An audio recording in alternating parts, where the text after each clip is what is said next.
Assalamualaikum warahmatullahi wabarakatuh. Bismillahirrahmanirrahim.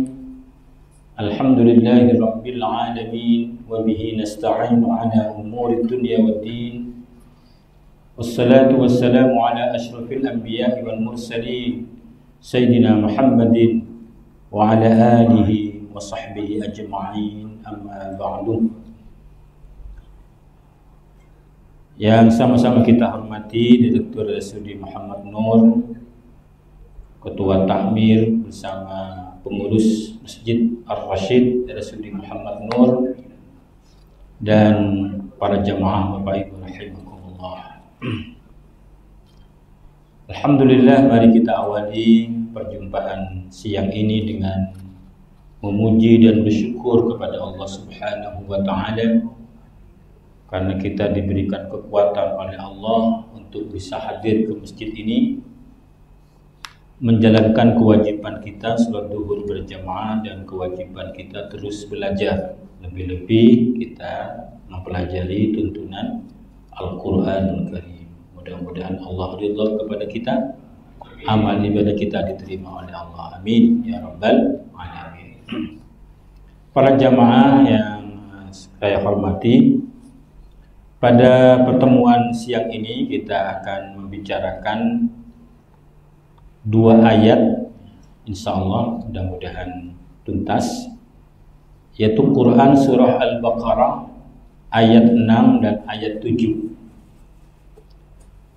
Jadi insya Allah panjenengan hafal semua, insya Allah, karena sudah biasa dibaca, apalagi alumni Langgar. Alumni Langgar itu kalau waktu kecil, kalau di tempat saya dulu, sampai di Mangacicong, apa jawab kita? Sampai yakadul sampai yakadul gitu.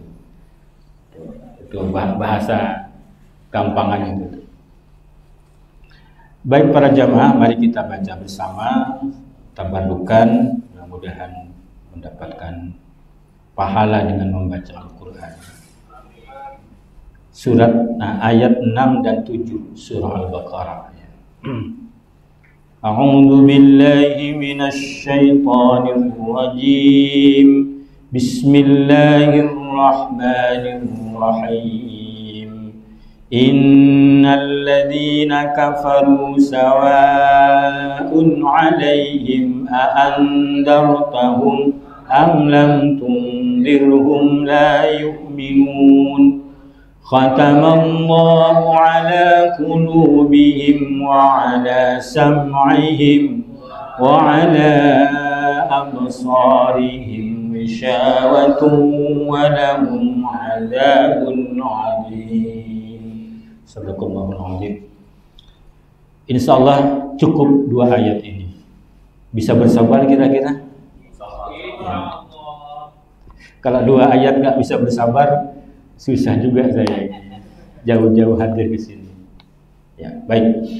Para jamaah wa rahimakumullah, Allah Subhanahu wa Ta'ala berfirman ayat yang ke-6, innal ladzina kafaru sawa'un 'alaihim a andartahum am lam tundirhum la yu'minun. Ya, artinya kira-kira kurang lebih, innal ladzina kafaru, sesungguhnya orang-orang kafir, orang-orang yang kafir, sawa'un 'alaihim, adalah sama saja, 'alaihim, atas mereka, a andartahum, apakah engkau mengingatkan Muhammad, am lam tundirhum, atau tidak engkau ingatkan kepada mereka Muhammad, hum la yu'minun, mereka tidak beriman. Jadi tidak ada fungsinya peringatan Nabi kepada orang kafir, itu tidak akan berdampak apa-apa. Mereka tidak akan beriman. Bahkan Allah menyatakan pada ayat berikutnya, khatamallahu ala qulubihim wa ala sam'ihim. Allah telah mengunci, ya, telah mengunci ala qulubihim atas hati-hati mereka, wa ala sam'ihim atas pendengaran mereka, wa ala absarihim wisyawah, dan atas penglihatan mereka wisyawatun, ada tutup, ada tutup. Walahum adabun adzim, dan untuk mereka adabun adzim, siksa yang besar, siksa yang sangat berat. Baik, insya Allah kita sudah sering membaca ayat ini, sehingga tidak terlalu sulitlah kita memahami. Baik para jamaah, ada pertanyaan sederhana yang ingin saya sampaikan. Jadi topik kita ini surah Al-Baqarah ayat 1 sampai 20 yang membicarakan tentang tipologi manusia, yang diawali yang kemarin kita bahas Rabu kemarin itu tentang orang-orang yang bertakwa. Itu ayat 1 sampai 5. Sementara untuk membicarakan orang-orang kafir, Allah pada surah ini, awal surah ini mencukupkan dengan 2 ayat. Kan gitu ya. Ayat yang ke-6 dan ayat yang ke-7. Sisanya itu berapa? 5 tambah 2, 7. 13 ayat berikutnya itu membicarakan tentang orang-orang munafik. Nah, pertanyaan sederhananya tadi ini, kenapa untuk membicarakan orang kafir ini cukup 2 ayat? Karena ini mudah diidentifikasi, ya. Artinya orang yang tidak bertakwa, ciri-ciri yang kemarin kita bahas. Orang yang bertakwa itu orang yang beriman pada yang gaib, mendirikan salat, menunaikan zakat, berinfak gitu ya. Beriman pada Al-Quran, beriman pada kitab sebelum Al-Quran, yakin datangnya hari akhirat, itu orang yang bertakwa. Sebaliknya, orang yang kafir adalah yang kebalikan dari sifat-sifat orang yang bertakwa. Jadi cukup 2 ayat Allah hendak menyatakan mudah untuk mengidentifikasi apakah itu kafir atau muttaqin. Yang susah untuk mengidentifikasi orang-orang munafik, sehingga sampai 13 ayat. Dan insya Allah kita akan bahas sedikit demi sedikit. Jadi itu satu hal yang penting. Baik para jamaah, ayat ini diawali dengan piranti taukid innal ladzina kafaru. Sesungguhnya orang-orang yang kafir. Kalau panjenengan baca ayat ada kata inna, berarti taukid itu. Taukid. Apa yang ingin disampaikan oleh Allah? Ketika Allah sampai menggunakan kata inna, berarti Allah memandang penting hal yang akan disampaikan. Penting akan disampaikan, sehingga perlu dikuatkan dengan piranti taukid inna. Jadi sesungguhnya orang-orang kafir, jadi penting Allah memandang penting isi yang akan disampaikan. Panjenengan kalau baca itu, maka setidaknya kita menghormati, gitu ya, kalau bahasa sederhananya. Ketika Allah sudah memulai dengan kata inna, maka berarti Allah memandang penting apa yang akan disampaikan. Jangan sampai kita remehkan. Gitu. Perhatikan betul. Nah, gitu ya. Kemudian Allah katakan begini, innal ladzina kafaru, sungguhnya orang-orang kafir. Nah ini kira-kira apa sih kafir itu ya? Ini sedikit kita akan uraikan dari kata ini, ada disertasi sesungguhnya. Dari kata kafir, kufur ini ada disertasi. Disertasi melahirkan doktor. Jadi konsep kufur dalam Al-Quran. Jadi Al-Quran itu melahirkan banyak doktor. Cukup dengan kata kufur lahir disertasi doktor ini. Bahkan ada huruf wawu. Huruf wawu. Al-wawu fil Quran. Wawu dalam Al-Quran. Disertasi itu. Jadi doktornya doktor wawu. Doktor wawu. Doktor wawu dalam bahasa kita. Nah, apa kafaru ini? Kafaru ini dari kata kafaru yakfuru kufran. wa kufrun fahuwa kafir. Jadi orangnya kafir. Asal kata kafaro ini menutupi, menyembunyikan.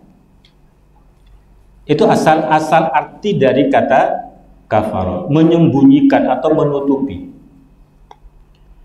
Jadi segala apapun yang itu maknanya menyembunyikan atau menutupi, itu sebenarnya masuk dalam konsep kafaro.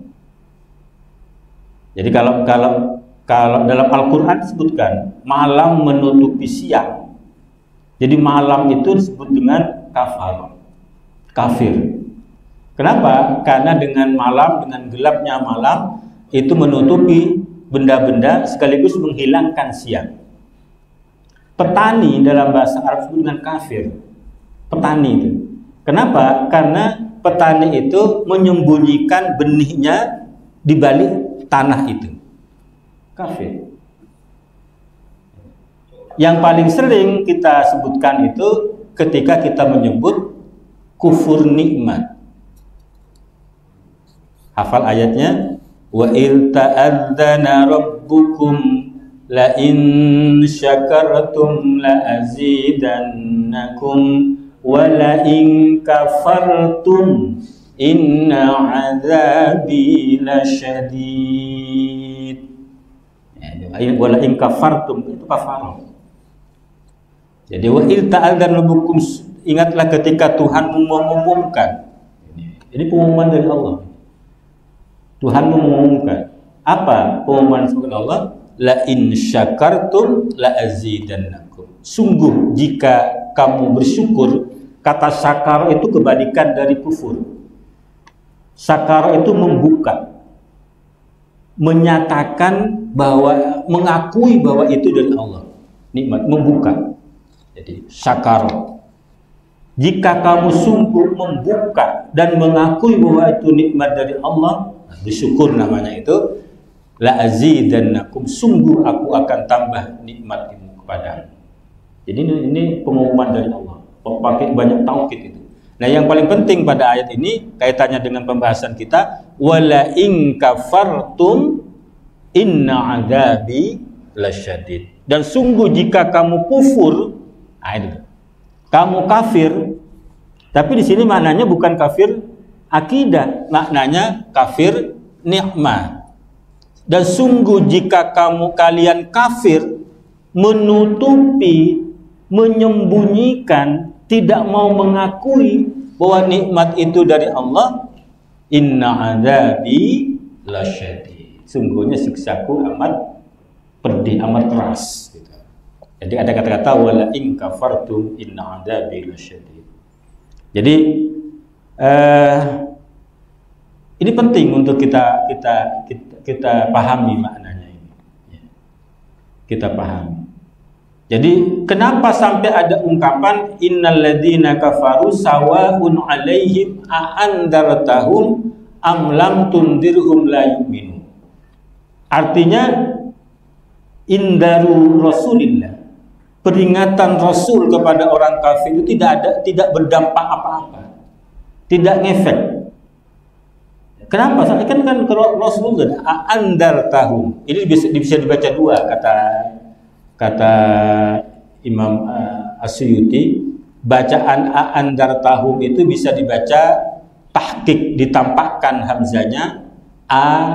Yang pertama itu hamzah istifham ya. Apakah andar tahun? Andar tahun, boleh begitu? Atau dibaca panjang, ditakhfifkan. Jadi hamzah yang kedua diganti dengan alif, tapi dibaca panjang. Andartahum, boleh dibaca begitu. Jadi bisa baca andartahum atau salah. Andartahum. Nanti dicoba di rumah kalau jadi imam sholat. Nanti bangunnya subhanallah, subhanallah, subhanallah gitu. Bisa dibaca seperti itu. Maknanya tidak berubah.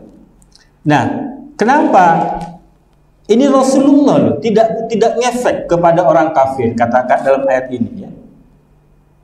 Kenapa demikian? Bukan karena peringatan Rasulnya yang bermasalah, tapi orang kafirnya itu menutup diri. Maksud dekatnya tidak mau.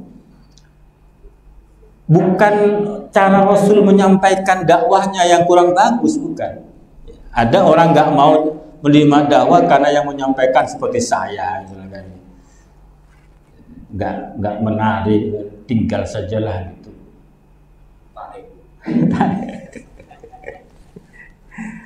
Bukan gitu, tapi memang nggak mau. Orang nggak mau itu susah diberitahu. Seperti susahnya orang yang membangunkan orang yang tidak tidur. Itu susahnya luar biasa. Dia nggak tidur, dibangunkan, nggak bangun itu. Karena kenapa? Emang nggak mau bangun. Beda kalau orang tidur, dibangunkan, cepat bangunnya. Cepat bangunnya. Kalau ada anak santri ya, dibangunin, nggak bangun-bangun, emang dia nggak tidur itu. Nggak tidur, bukan karena tidak mau bangun, dia memang sudah bangun tapi tidak mau bangun. Jadi begitu orang kafir itu menutup dirinya dari hidayah Allah, maka disebut dengan kafir, sehingga tidak ngefek. Jadi apakah engkau Muhammad memberikan peringatan atau tidak ngefek, tidak ada pengaruhnya, karena memang orang itu tidak mau. Nah, kemudian kata dalam ayat ini disebutkan a'andartahum am lam tundirhum. Apakah engkau Muhammad memberikan peringatan atau tidak kepada mereka? Ya. La yu'minun, mereka tidak beriman. Jadi fungsi kenabian itu Bapak Ibu rahimakumullah ada dua. Fungsi nabi itu dua. Yang pertama itu basyiron. Basyiron. Yang kedua nadhiron. Fungsi nabi itu basyiron wa nadhiron. Jadi kalau basyiron itu i'lamun bitarghibin namanya. Itu basyiron, memberitahu dengan kabar-kabar yang gembira. Bagi orang yang bertakwa nanti akan mendapatkan kenikmatan surgawi. Bagi orang bertakwa dia akan mendapatkan rezeki min haitsu la yahtasib. Itu targhib. Tapi kalau nadhiran itu tarhib. I'lamun bitarhibin atau takhwif. Memberitahu, ya, menyampaikan, memberitahu, tapi dengan makna disertai dengan ancaman. Itu indar, nadhiran. Nah, dalam Al-Quran itu yang dikedepankan memang basyiron. Jadi kalau sasarannya orang-orang yang normal, yang netral, dakwah secara umum, sasarannya itu biasa-biasa saja, bukan menukik pada orang yang kafir, itu kedepankan basyiron. Basyir itu artinya apa? Memberikan kabar gembira. Sampaikan dakwah, sampaikan ilmu, sampaikan tuntunan, itu basyiran, dengan kabar gembira. Tapi jangan lupa Nabi juga menjadi nadhiran, memberikan peringatan. Sama dengan kemarin kita bahas surah Al-Fatihah, bagaimana Allah mendidik kita itu yang pertama dengan Ar-Rahman Ar-Rahim. Didiklah anak peserta didik dengan penuh kelembutan. Tapi kalau nggak bisa, jangan lupa lanjutkan dengan kalimat Maliki Yaumiddin, dengan ketegasan. Nabi memang diminta untuk menyampaikan dakwah basyiron, dengan kelembutan, dengan kabar gembira, tapi juga nadhiran. Nah, di sini kenapa di sini tidak menggunakan apakah engkau telah memberikan kabar gembira pada mereka ataupun tidak kamu berikan kabar gembira, tapi sebaliknya apakah engkau telah memberikan peringatan atau tidak engkau beri peringatan, karena sasarannya jelas. Siapa itu? Orang-orang kafir. Kalau jelas memang orang bermasalah, itu jangan kasih kabar gembira. Termasuk kalau kita menjadi guru, anak itu memang sudah salah, itu memang perlu dikasih punishment, sanksi. Jangan kasih kabar gembira. Kenapa? Biar ada efek jerah. Nah, cuma masalahnya sekarang ini susahnya jadi guru. Berat jadi guru sekarang ini. Jadi berat. Langsung dilaporkan. Itu beratnya jadi guru. Akhirnya guru-guru pada nggak mau, akhirnya susah juga. Ayolah saling menghargai. Insya Allah para guru tidak ada niatan buruk. Insya Allah. Ya. Tapi mereka juga manusia. Baik, jadi kemudian yang paling pentingnya, yang paling penting sampaikan ini sedikit penting ini. Kenapa kita sering mendengar ada kafir harbi, kafir dhimmi, ya? Sering mendengar itu kan? Kafir harbi, kafir dhimmi, bahkan lagi heboh. Janganlah panggil kafir kepada orang yang memeluk agama di luar Islam. Ini duduk persoalannya. Ini biar dengan sedikit paham mengenai hal ini. Jadi orang kafir itu dalam ayat ini berkaitan dengan akidah. Maka ketika berkaitan akidah itu memang harus tegas mana akidah Islam, mana akidah kafir. Akidah masalahnya. Jadi kalau surah Al-Kafirun itu akidah dan ibadah kan? Ya ayyuhal kafirun, ya, la a'budu ma ta'budun wa la antum mu'abiduna ma a'budu. Itu bisa akidah. Harus jelas. Jangan romong-romong soal akidah. Mukmin atau kafir itu akidah dan itu hak, tidak dilarang. Jadi kebebasan beragama monggo. Makanya di dalam Quran sebut la ikraha fid din. Tidak perlu ada pemaksaan dalam memeluk agama Islam. Tidak perlu dipaksa. Jadi la ikraha fid din itu makna yang tepat, tidak perlu pemaksaan dalam masuk Islam. Kenapa? Qad tabayyana ar-rusydu minal ghayy. Karena sudah jelas mana yang petunjuk, mana yang sesat. Gitu. Tapi ada konsep lain yang di dalam fikih para ulama itu, bagaimana posisi orang kafir itu dalam kehidupan bernegara. Ini yang kita perlu pikirkan, ya? Yang perlu kita renungi. Mohon maaf saya sampaikan, penting saya.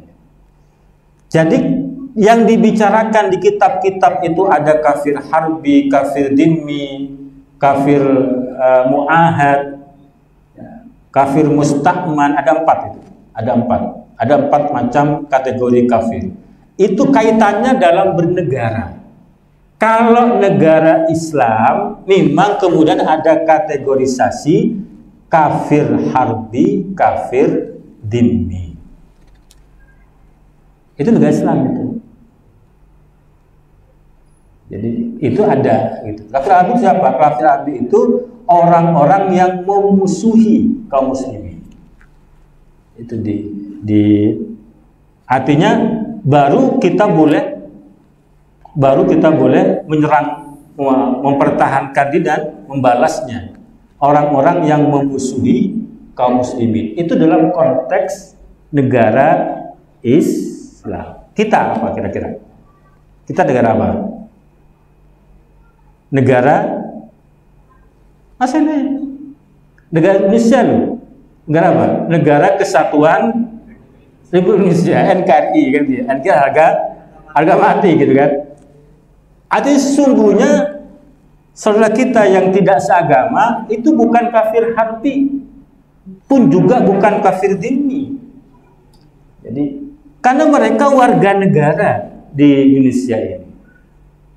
Kafir dhimmi itu adalah orang yang tidak seagama dengan kita, yang tinggal di negara Islam, yang kemudian mendapatkan jaminan di negara. Itu kafir dhimmi. Jadi kalau istilah sekarang ini, orang asing yang sudah mendapatkan izin tinggal di negara sebuah negara itu. Jadi kalau negara Islam ada orang asing dia kafir, mendapatkan izin tinggal di negara Islam itu baru kafir dhimmi, nggak boleh diapa-apain. Jadi itu dijamin semuanya. Betapa luar biasanya itu Islam menjamin itu. Jadi kira-kira paham yang ingin saya sampaikan Bapak Ibu. Jadi ketika berbicara tentang kafir harbi, kafir dhimmi, itu konteksnya adalah negara Islam. Negara Islam. Sementara negara kita negara kesatuan Republik Indonesia. Jadi misalkan kita misalkan ada istilah misalkan kafir mu'ahad. Kafir mu'ahad ini orang kafir yang sudah ada perjanjian damai dengan kita, dengan negara Islam ya. Itu kafir mu'ahad. Jadi ini biasanya kalangan wisatawan luar negeri. Dia datang ke sini dijamin tidak boleh diapa-apain, tidak boleh diganggu, tidak boleh. Yang boleh itu hanya kafir harbi. Itu konteksnya selagi negara Islam.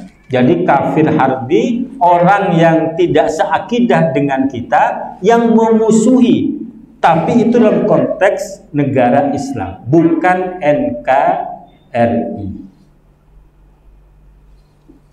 Paham Bapak Ibu? Kan kemarin kan ada perdebatan itu apa itu?